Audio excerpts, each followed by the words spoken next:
হরে কৃষ্ণ।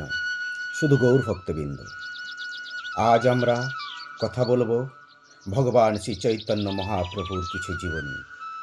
কিছু ভুল ত্রুটি থাকলে নিজ গুণে ক্ষমা করবেন। তো চলুন আমরা শুনি ভগবান শ্রী চৈতন্য মহাপ্রভুর জীবনী।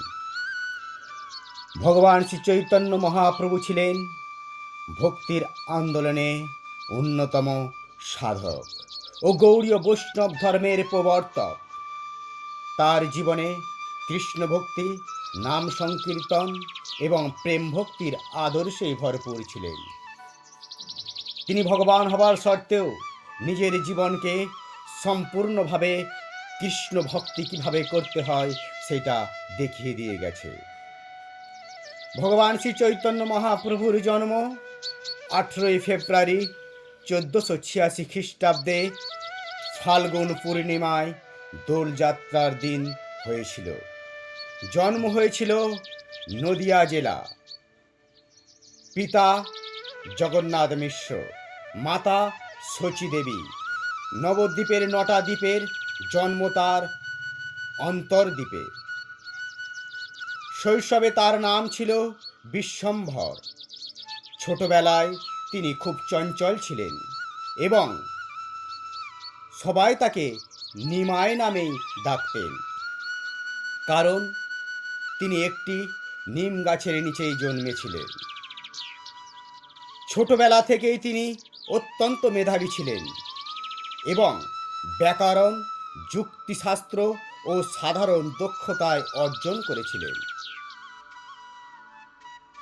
কিশোরে নিমাই পণ্ডিত হিসাবে খ্যাত অর্জন করে তিনি নবদ্বীপে একটি টোল বা পাঠশালা খুলে ছাত্রদের সংস্কৃত, ব্যাকরণ, শাস্ত্র পড়াতেন।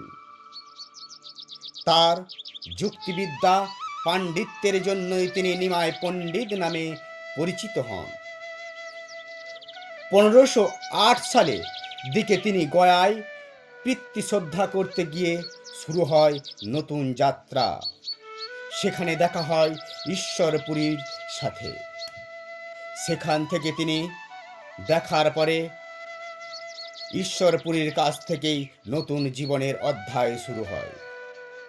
এই ঘটনার পরেই বড় এক আধ্যাত্মিক পরিবর্তন আসে। তিনি কৃষ্ণ ভক্তি সম্পূর্ণভাবে নিমগ্ন হয়ে পড়ে এবং তিনি হরিনাম সংকীর্তন আন্দোলন শুরু করেন। ভগবান শ্রী চৈতন্য মহাপ্রভু মানুষের মধ্যেই কৃষ্ণ প্রেম ছড়িয়ে দিতে শুরু করলেন। তিনি প্রচার করতেন সেই মহামন্ত্র, হরে কৃষ্ণ কৃষ্ণ কৃষ্ণ হরে হরে, হরে রাম রাম রাম হরে হরে। এই মহামন্ত্র সংকীর্তনের মধ্যে ঈশ্বর প্রেম লাভ করা যায়। চৈতন্য মহাপ্রভুর প্রথম সহযোগী ছিলেন নিত্যানন্দ প্রভু, অদ্বৈত আচার্য, গদাধর পণ্ডিত ও শিবাস ঠাকুর। এদের আমরা পঞ্চতত্ত্ব বলেই চিনি। সন্ন্যাস গ্রহণের 24 বৎসরে 1510 খ্রিস্টাব্দের কাছাকাছি তিনি সংসার ত্যাগ করে সন্ন্যাস গ্রহণ করেন। সন্ন্যাস দেন কেশব ভারতী।